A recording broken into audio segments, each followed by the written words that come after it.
NESC Staffing, my favorite part of our team here is we're really a family. If people are not feeling well, we're checking in on each other. We celebrate each other's wins and losses inside of work, outside of work. We're just a close-knit family.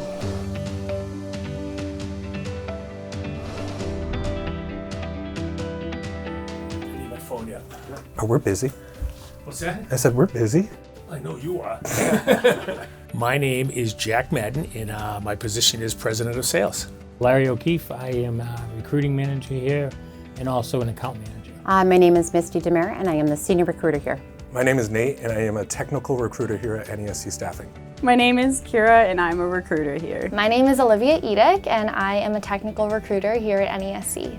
Oh, been in staffing seems like my entire life for at least 40 plus years. I love the industry. I love getting out of bed every morning and coming into work. My wife always says to me, you're the only one I know that enjoys going to work. You know, we're very careful when we choose somebody for the team that we think they're going to be the right fit, not just professionally, but also personally. I really like the aspect of being social and talking to new people every day. I also enjoy helping people.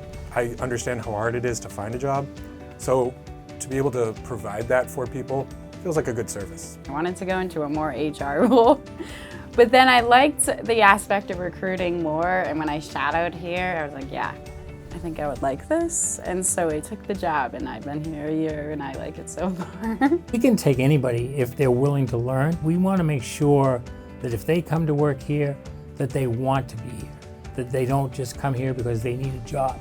And we try to be very, very careful with that because we do feel we can coach anybody and try to make them successful in the business. It will be 1 month tomorrow, actually, that I've been in staffing. You know, it's intimidating to be a new person in a company, but everyone here has made me feel so welcome. No one's gotten mad at me for asking a million questions, and I feel like every time I've asked a question, I've gotten a really thoughtful response, and that means a lot to me. I enjoy most about recruiting is it's different every day. You're working with different jobs, different candidates. It's never the same day. You're busy. You're dealing with different issues every day. You're recruiting on different positions. The days fly by. So, most of the time, by the time you look up, it's after 11 o'clock in the morning. A successful day here at NESC is when you look up at the clock and you realize it's 6 o'clock and it's time to go home. That's how busy you are. NESC is a little bit different because we're actually real people working with real people, and we have compassion, and we understand that people have issues. Sometimes people can't make it to an interview on time, and we're like, just call us, let us know, we'll be the middleman, we'll get you where you need to go. We just need to have communication, so being able to work with these people and then getting them where they need to be. One of the biggest complaints that you'll hear from candidates is the fact that I get recruited all the time, and then I never hear anything.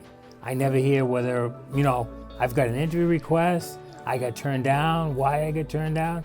So here, we try to maintain a very positive feedback with our candidate base. We don't just leave people hanging, we get back to them, we care about them, and we make them a priority. And I also like talking to my hires because they're all super wonderful people, and I have this one woman that calls me every month just to check in. She's like, hey, how's it going? Like, I love my job. And then I talk to her the next month. She is such a fun lady.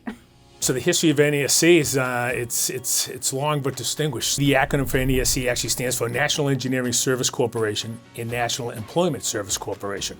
We combine the both, obviously NESC Staffing. We pretty much provide the needs of our clients anywhere from assembly people up to high-end software developers. We are a full-service staffing organization. We do everything from contingent to temporary to permanent placement. We're located in Portsmouth, New Hampshire. We're about an hour north of Boston. We're a nice little seacoast, ocean-type community. We have little cobbled streets through the center of town. It's a small community, but it is definitely a city.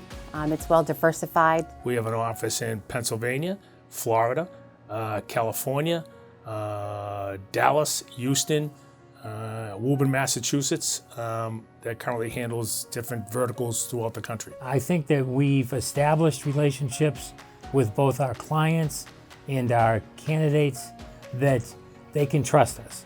And that's not something that can be said of every staffing agency. My most recent placement, I actually placed with Disney, and it was an X-ray tech.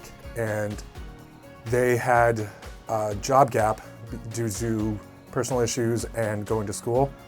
And we were still able to place them with Disney, and a lot of companies will just refuse a resume because of job gaps, no matter the reason. You can give them a 5-star reason and they will still refuse because of job gap. We were able to get them in, and they are working with them and they're happy. So that felt pretty good. We care about the person. We're not just trying to place a random person in a random job and be done with it. We care about making sure that candidate's happy, that the client's happy, and that everything is a good fit. Jack always has a saying that when companies call us, you know, do you want our recruiting department or do you want our fire department? You know, do you need somebody tomorrow, or is it something, you know, we can take a few days on? I had a particular client that I'd been calling for a couple of years. He called me on a Wednesday afternoon right before Thanksgiving. And he said, Jack, he said, are you still looking for that opportunity? And I said, I am. And he said, okay. He said, I need 8 people here come Monday morning. Knowing that Thanksgiving was closed, Friday was closed, Saturday was closed, Sunday was closed. Well, I went home for Thanksgiving to my mother's house. I went there till about 2 o'clock in the afternoon, came back to the office, worked, came in on Friday when it was closed and worked, came in on Saturday when it was closed and worked, came in on Sunday to wrap up what I was doing the other previous 3 days. And on Monday, I had 8 people show up at his door, and he called me Monday morning. He said, didn't think you'd do it.